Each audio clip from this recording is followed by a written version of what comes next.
All right, welcome back to Citizen Weekend. Let's get into our discussion, and I have a very special panel of individuals. Their colleagues or counterparts have made headlines for the wrong reasons recently, and we thought it's important to get the teens on the show to have their say. During this very unique and difficult time of a pandemic, schools have been closed. Many have had to go online and the digital platforms to learn, some not at all.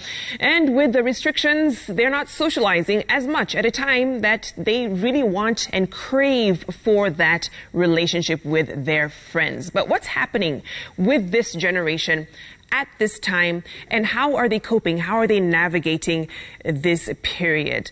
Well, let me introduce my panel. We have Castine Njeri, who is 17 years old. Next to her is Adams Mateo, who is 18. Abigail Mburu, 16 years old, joining us. She is a repeat offender here at Citizen TV. She may be joining the team, we never know. And last but not least, we have James Rigu, who is 19 years old. Thank you all for joining me for this discussion. Oftentimes, and we were talking about this during the break, you'll find we rely a bit too heavily on the adults in these kinds of discussions. We have a psychologist, we have a parent, we have a teacher, and many times your voice is kind of dampened when it comes to issues that affect you. And to be fair, we decided to have this talk and just get your take on what's been happening and your thoughts on the stories that have been covered about your colleagues. Castine, let me begin with you. You know, when you see a lot of these stories coming up on social media, on newspaper headlines, on TV, what are you thinking? What do you feel about, you know, what's being kind of portrayed about your generation? I feel like we're being portrayed as a lost generation, as disrespectful kids. Most of the time when you see millennials or our older generation talking about us, it's not in a good light. And I feel like we also need to work on ourselves because we are not doing everything that is right. But also I feel like there's really a lot of misunderstanding and misconception about us. Yes. You know, Adams Casina said, you know, you're being portrayed as a lost generation. Is that the case? Is it a lost generation? I don't think this is a correct or a proper narrative. Rather, it's often quite common to just focus on the negative aspects, and usually the positive aspects of how people behave are usually overlooked because they are deemed as normal. So this is what has led to us being vilified. And as you've mentioned before, we've often just seen panels consisting of older professionals, and they usually talk about teenagers in a really condescending manner and just cares about talking about the statistics and not really being centered on why some things are happening. So, you know, Abigail, what's the real deal? What's happening on the ground, you know, in terms of this generation? Are these isolated cases in terms of the stories, or is it a real portrayal of what's happening? I don't think it just happened just because there's a pandemic. I think it's also now what's been, now that it's a pandemic, it's become worse. Okay. But it's something that's been there even before. They're just shedding light on it now that there's less things to now focus on. Yeah. So what's the impact of the pandemic been? You know, James, in your view, Abigail just said it's exacerbated the situation. These things have existed, but just gotten worse. Yeah, I agree with Abigail, because the impact of the pandemic has been, you get that due to the movement to online classes, most teenagers have now gotten new gadgets, and so the amount of gadgets teenagers had has increased. So they're exposed to more information, more networking with their peers, and so as the evil spread, now the evil spread faster compared to before. And now when comparing what is happening now to before the pandemic, the statistics show that it's become worse. Yeah, so the impact of the pandemic has been, since kids are now less engaged at school or with parents, they have more free time, they have more time to do whatever they please, and with the impact of social media on kids due to the gadgets they've now gotten. It's become they are now easily, due to their vulnerability, they are now easily triggered to do what has been happening in society. You know, Castine, let me bring you in, because when you look at what the typical 15, 16, 17-year-old is doing right now to socialize, once the restrictions hit, you know, you're not probably going to the movies or the mall, things that you would do to socialize on a normal basis. What's happening now? James just mentioned guys are on their devices. You know, everything's kind of gone digital. But what is a typical teen doing to have fun right now? A typical teenager right now, it depends with the relationship they have with their parents. So some teens are reading, most likely maybe because their parents are strict, and so they just put they're all in books. Some are, using gadgets, just a normal day of just being idle, using gadgets, just doing a little bit of work, the things that your parents have given you. You know, that's a typical teenager, just doing, using the phone, reading if they've been told to, if their mom is not there, they're not reading, But yeah, I feel like that's what typical teenagers do now, on a normal basis. It sounds so safe, and just something that, and I'm only saying this because of the stories that we've seen. When you get deeper details of what was going on, I believe there was one case where some kids had snuck out for a couple of days, and they said, "Oh, we were trying to beat to the boredom of not being in school, and so we decided let's just go off for a few days." I'm wondering, how does that happen? You're a minor, okay? And in some cases, they had money stashed in M-Pesa to go to coast, and you're thinking, how is this happening? How do they craft these plans? And I'm putting this pressure on you, Adams, to let out what really is going on.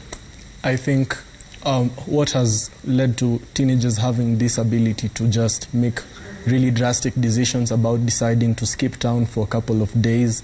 And I think this is stemming from massive media intake, what they're exposed to on the internet. During this pandemic period, since we've had much less going out and we are having more of what you term as safe, and that is high exposure to the internet material. It's not necessarily safe because we are watching things, let's say Netflix, and movies are scripted, very high octane type of activities being carried out, and prolonged exposure to this type of media desensitizes the teenager's mind to actual implications of doing stuff. So you find that you've watched movies of people doing really crazy things, you think this is really cool and normal, and you throw caution to the wind and say, wow, I have some money in M-Pesa, let's pull funds, let's go on a road trip. So, Abigail, listening to what Adams has just said, so does media play that big of a role in terms of the decisions that teens make? How much does peer pressure also contribute, as well? Media plays a really big role as to how a teenager can act. There's certain types of, things that you can follow or movies you watch, and now you feel like, oh, wow, I don't have that in my life, I don't do that. And then now you feel like you lack something in you. So now you go out there and start trying crazy different things, so that now you feel like you've actually made it, and like you're now like the best teenager ever. And then peer pressure, we also have, some people just don't care. Like they don't care, they just want to live life. You only live once, so they just want now, like, influence other people to now do the same things that they're doing, which endangers their life, but they still want to do it because it's fun. Yeah. And that YOLO, you only live once kind of lifestyle. I get it. You're young, you feel invincible, and you're thinking, after all, I have time, I can make my mistakes now and correct later. But I need to hear from you, James, because you're the oldest on this panel, right? Mm-hmm. Yeah. This pandemic has brought a lot of uncertainty. Mm-hmm. People, in the workplace are dealing with either losing a job, a cut salary, some people even coming to work without any pay. You haven't started working yet, I'm assuming? Yeah, not yet. Okay. So in your estimation, when you're looking at how things are right now, we have no idea how long this pandemic is going to last or the effects that will continue after. you're going to be looking for a job very soon. Yeah. Do you worry? Because we know unemployment is a big, big issue. Yes, I do, because looking at the statistics right now and with the population increase, it's not about to get better. But you still have the time to cut your niche and make yourself outstanding.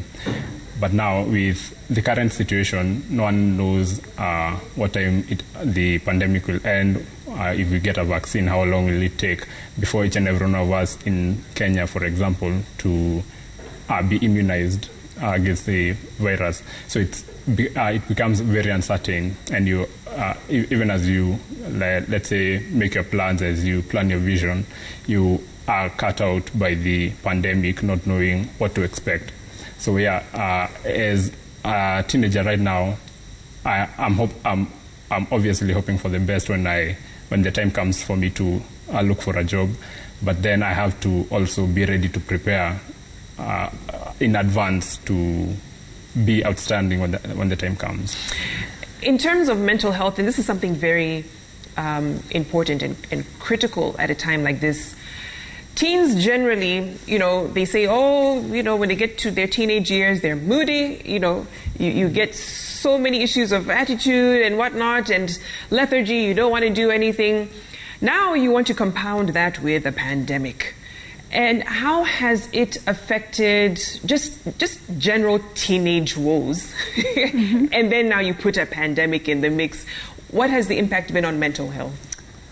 Wow, so this is just different for everyone, but I just think for those teenagers who were never in good terms with their parents, now that's the problem. If you are, like now all of you are in that one house, and let's say for example you have bigger siblings or smaller siblings, you have parents, like everything is just there, like you can't hide. The way in school you'd fight with your teachers, and it's teachers itaishia shule. Mm-hmm. Now everything is just here. Yeah.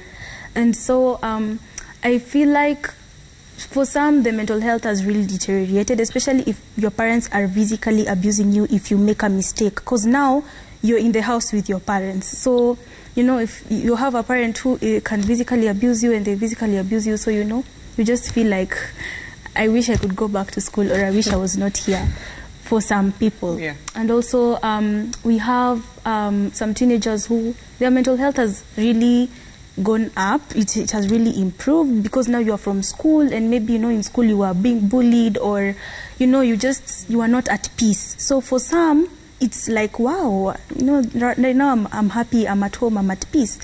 For other teenagers, I feel like now it has come to this place of self-diagnosis, and this is from TikTok.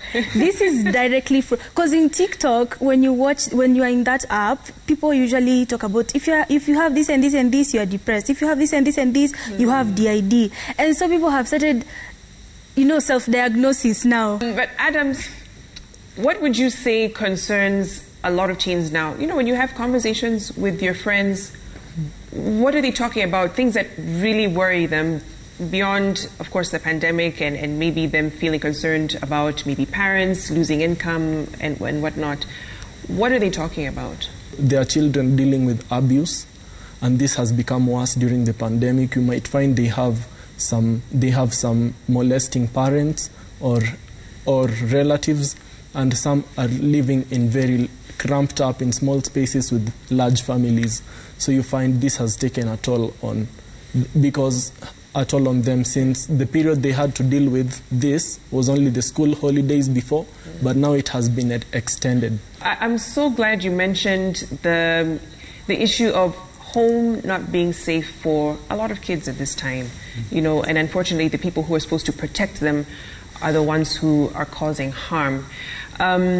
Abigail, when you look at, and yes, there's the reality of what's happening at home, but there's also dangers that lurk out there. And by out there, I mean the internet.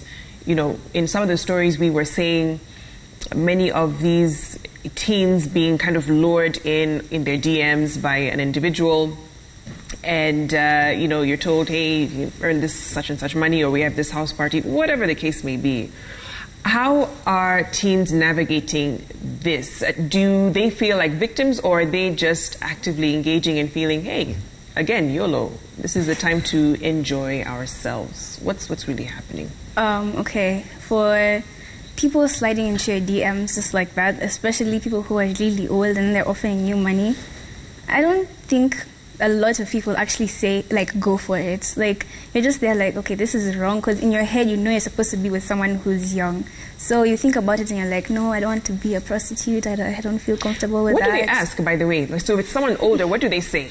Oh, I've gotten one of those texts from someone on like my Instagram, and they're like, hi, my name is this and this and this.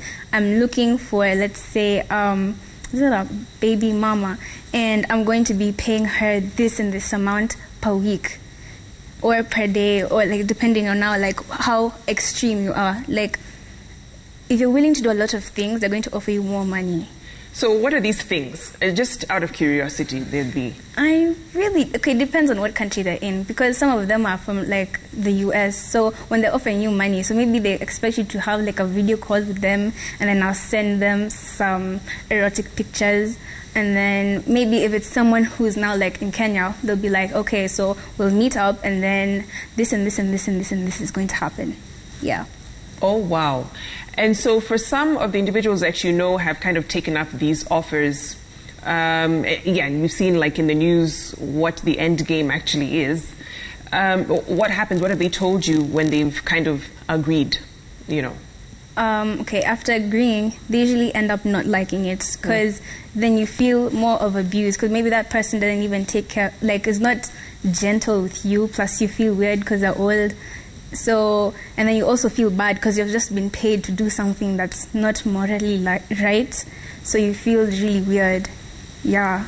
And there's also an aspect of blackmail as well, because now they have some questionable pictures of you. There's no way you can go to tell the authorities. They're wondering, why did you send a picture in the first place? Yeah. There's blackmail. Like, you can be told this and this is going to happen, and then you go there. Then after that, you're like, okay, where's my money? And they don't give you anything, and then you just end up feeling used.